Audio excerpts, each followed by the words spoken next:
Começa agora mais uma edição do Papo com Ela e que alegria ter você aqui comigo em mais esse programa. No dia de hoje a gente vai falar sobre dois assuntos. Um deles é a psicopatologização da vida.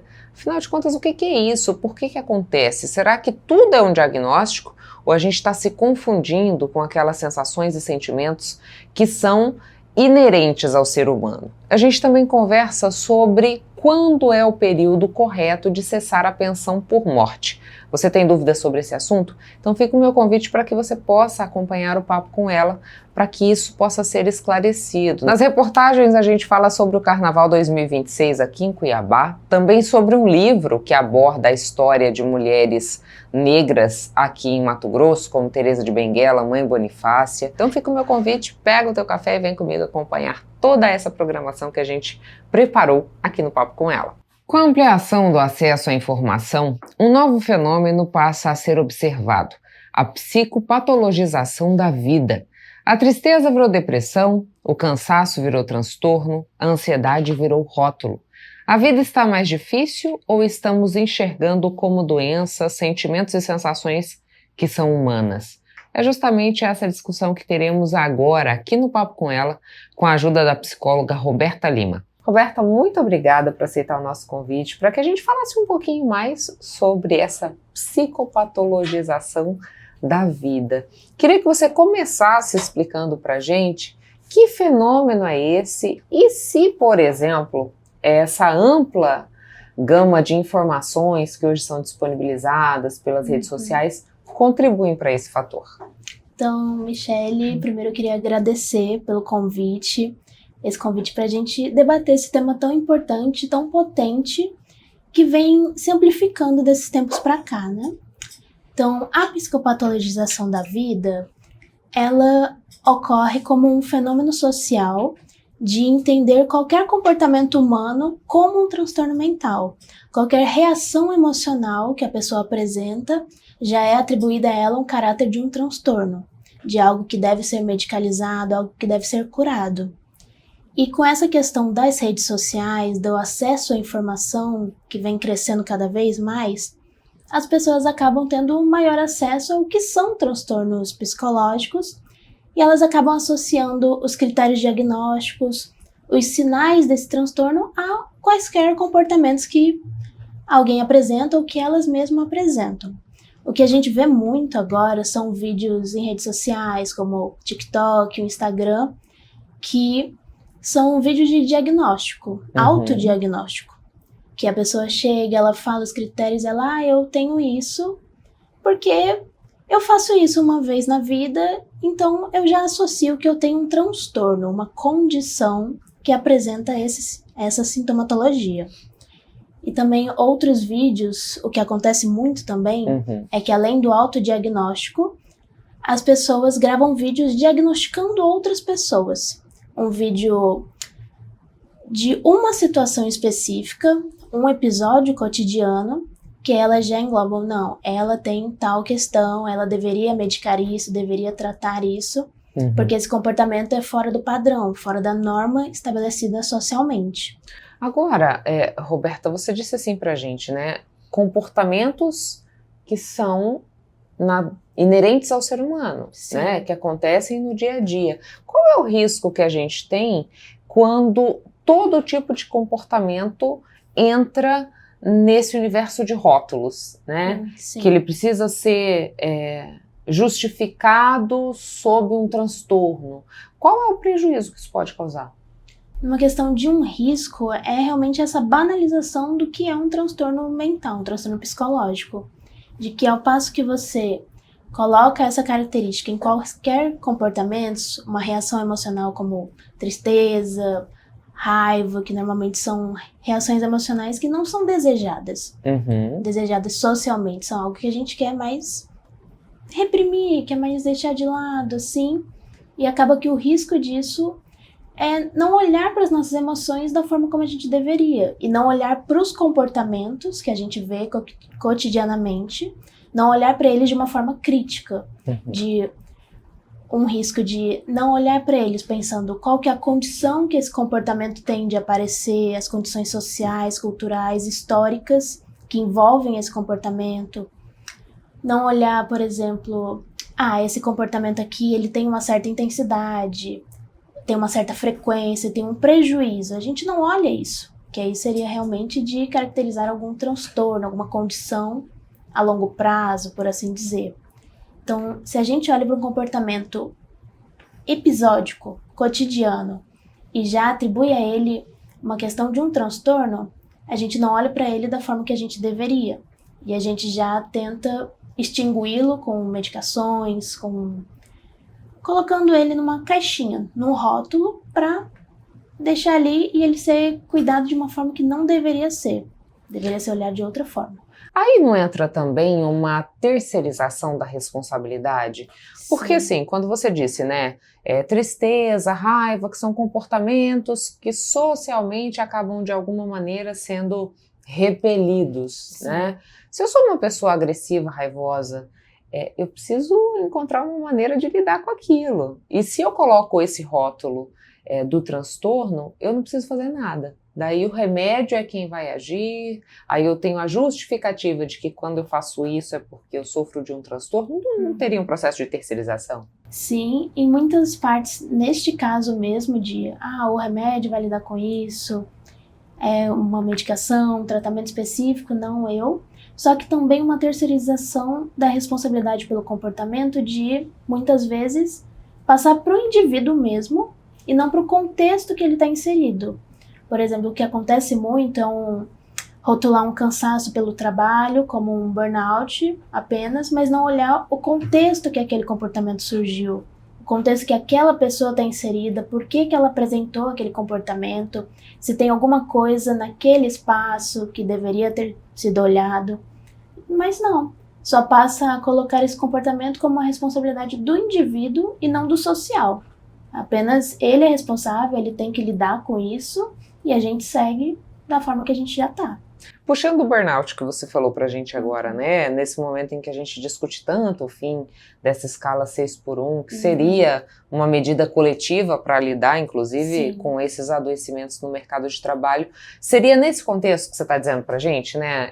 Observando aquele contexto que a sociedade trabalhadora vivencia, o legislativo se movimenta no sentido de mudar as regras para que a gente tenha uma redução do adoecimento.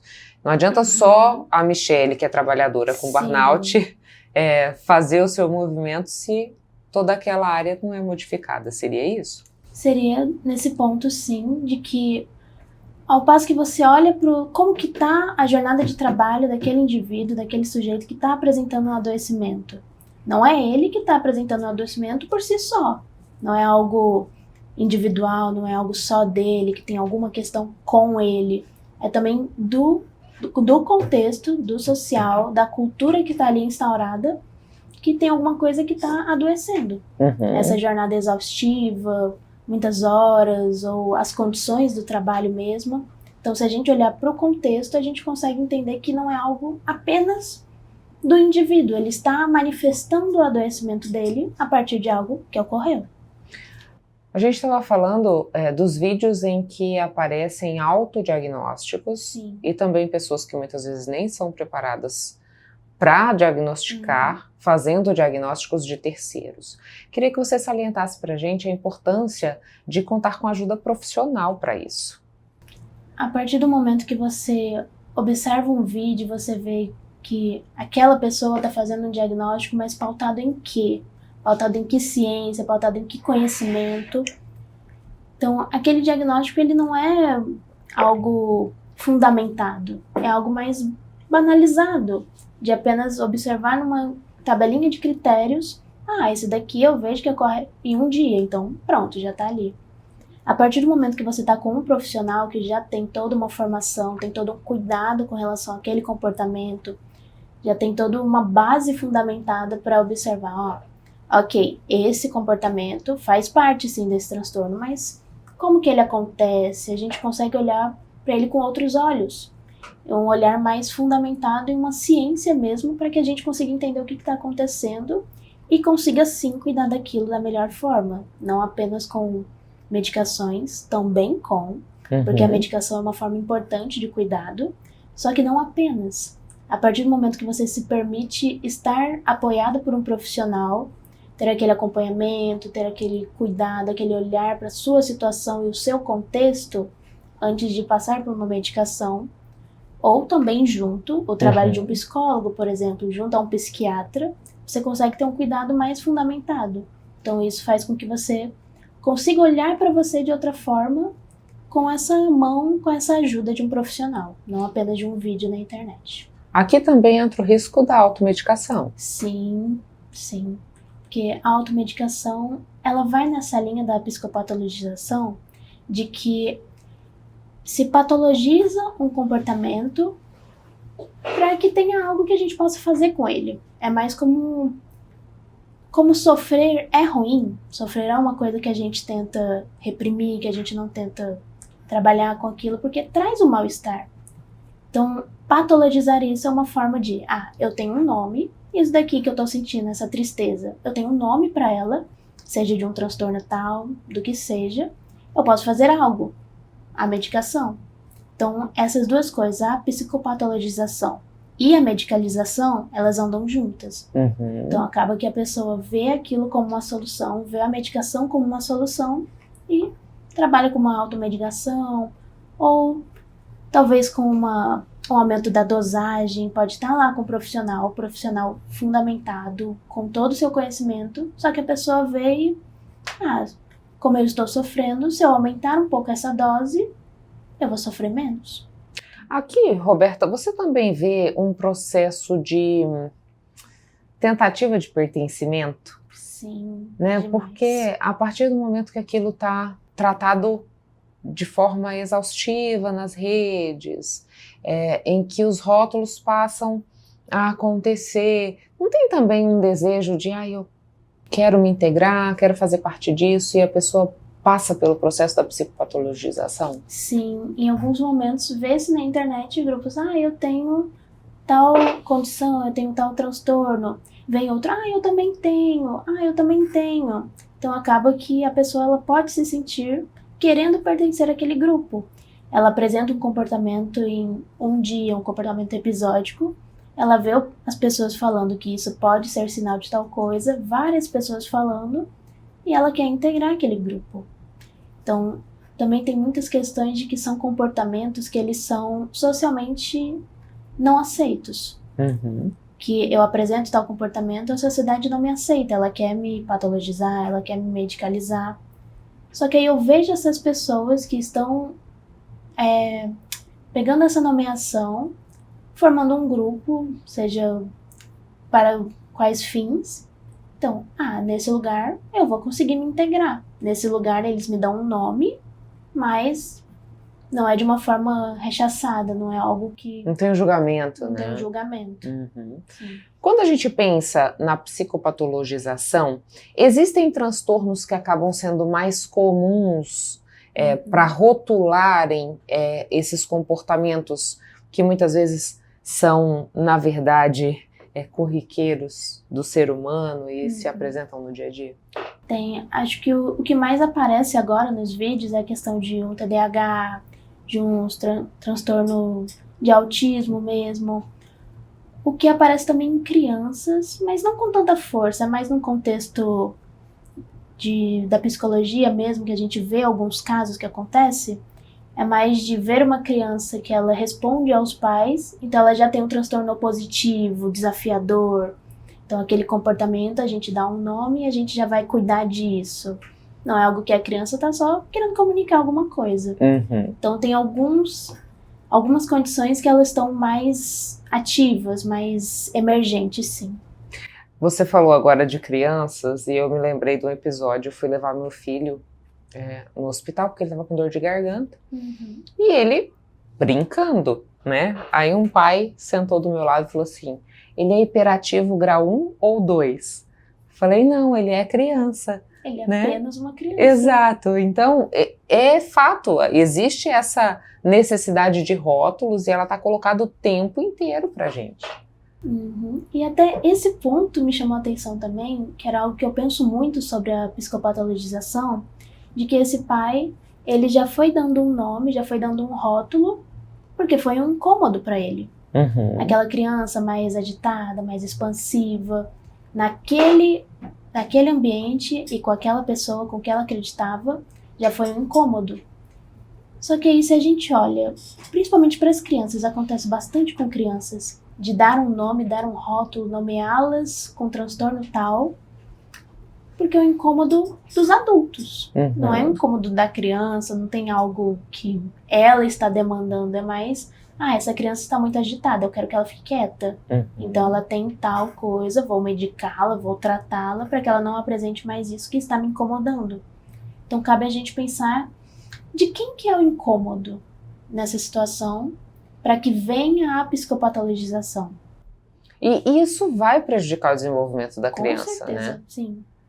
O que a gente pode ter de prejuízo, Roberta, quando, por exemplo, eu entro com uma medicação para um suposto hiperativo, né? Ou para um suposto TDAH, que na verdade não é bem aquilo. Uhum. O que acontece seriam os efeitos colaterais, dependendo da medicação, cada medicação tem um efeito colateral. Uhum. Então, como a medicação foi administrada para algo que entendia-se que era, mas não era, então não tem o motivo de estar ali, não tem alguma desordem cognitiva para que seja posta uma medicação. Então, muitas vezes pode ter esse efeito colateral na criança. E além disso, também pode ter, ao passo que você medicaliza um comportamento infantil, ela acaba por não se desenvolver da forma que ela deveria.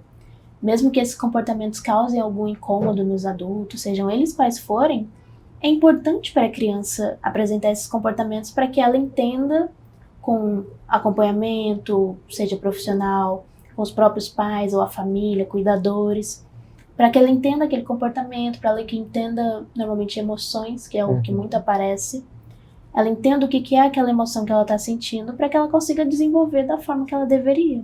A gente fala tanto da necessidade do autoconhecimento em todas as situações da vida, nas relações, sejam elas amorosas, de trabalho, de amizade, dentro da própria família. E se eu não faço esse processo de olhar para mim, de entender aquilo que eu sinto, o momento que eu sinto, como você bem colocou pra gente, né, o contexto em que aquela situação acontece, e coloco um rótulo, e me medicalizo, e tento encontrar uma outra justificativa que não esse processo de conhecer aquilo que acontece dentro de mim, isso também traz um prejuízo para que eu construa essa minha história, para que eu avance nesse caminho, não? Sim, que é o passo que um mal-estar, um comportamento, uma reação que você tem que não é aquela esperada, seja por você, com os seus critérios, seja socialmente esperada mesmo, a gente acaba por querer reprimi-la, querer que ela saia logo, querer tratá-la logo, curá-la de certa forma, e a gente não acaba olhando para o que fez ela surgir, o que ela significa pra gente, aquela emoção, em qual contexto que ela surgiu, em quais condições, e se a gente consegue construir ferramentas para lidar com ela que não seja a medicalização. Diante de tudo isso que a gente disse hoje, né, dessa psicopatologização, a gente pode considerar, Roberta, que os transtornos aumentaram ou aumentou essa tendência em querer estar enquadrado num transtorno? Qual que é a avaliação que você faz? Eu entendo nisso que a gente vem conversando, é mais uma visão de que teve um avanço da informação, realmente, e acaba que os transtornos eles se mostraram mais presentes também, porque antigamente ou a gente não percebia algum comportamento, ou não tinha um nome, percebia-se, tratava-se de outra forma, ou percebia-se, entendia-se, mas não era divulgado para fora. Então eu entendo que teve muito disso, de um aumento da informação mesmo. O que é algo bom, de certa forma, esse aumento da informação, para que tenha um cuidado. Só que a gente tem que ver o momento que a gente começa a banalizar essa informação que nos foi dada, nos foi ensinada, como colocar uma nomeação, um rótulo em qualquer comportamento. Então, acho que essa é a questão principal, de banalizar a informação e de colocar rótulos em quaisquer comportamentos. E aí, um ponto também de que, os transtornos aumentaram. Não sei se temos uma resposta conclusiva para isso. Precisa investigar, precisa acompanhar, precisa ver se realmente é um transtorno ou se é apenas um comportamento não aceito socialmente. Então é um pouco mais difícil dizer se os transtornos aumentaram, ao meu ver. Pode ter informações por aí que ainda vão ser divulgadas ou que foram divulgadas e ainda não me chegaram, mas ao meu ver é mais da informação mesmo, que aumentou sobre. Então, vamos colocar assim, sendo um pouquinho mais didático, né? Já que nós temos mais acesso à informação, essa informação está mais disponível. Existem ali os sintomas, digamos assim, né, que podem ser os mesmos para várias situações, inclusive pensando em transtornos. Se eu vejo que me enquadra em alguma coisa daquela, o ideal é que eu procure um profissional e investigue isso, é isso? De preferência, sim, porque o profissional vai te dar a informação que você precisa sem estar banalizada, uma informação mais fundamentada, mais científica e um acompanhamento rotineiro, para que você percebeu que tem um comportamento, que então se você percebeu, provavelmente tem um prejuízo já envolvido. Então a partir disso vai se investigar com o psicólogo, o que aquele comportamento significa naquele espaço, como que ele surgiu, qual o histórico dele, como que ele está prejudicando você agora, qual a intensidade que esse comportamento vem, qual a frequência que ele vem, que esses aspectos fazem com que a gente consiga diferenciar de uma forma mais direta, diferenciar o que é uma psicopatologização, um transtorno, um comportamento episódico de um dia assim, que aí é visto como um transtorno, e o que é um real transtorno psicológico, com a sua intensidade, com o seu prejuízo, com a sua frequência, com o seu contexto. Então é importante que tenha uma ajuda profissional para que ele possa te orientar nisso e ir caminhando junto. Muito obrigada, Roberta, pelas informações. O espaço disponível caso você queira fazer mais alguma consideração. Eu acredito que esse debate já foi muito pertinente, de que eu também agradeço imensamente o convite, porque tratar desse tema com fundamentação, que é o que o programa traz, vocês convidam profissionais que têm essas ideias mais científicas, não banalizadas, então tratar essa informação com ciência é muito importante, então eu agradeço imensamente. No intervalo a gente volta já.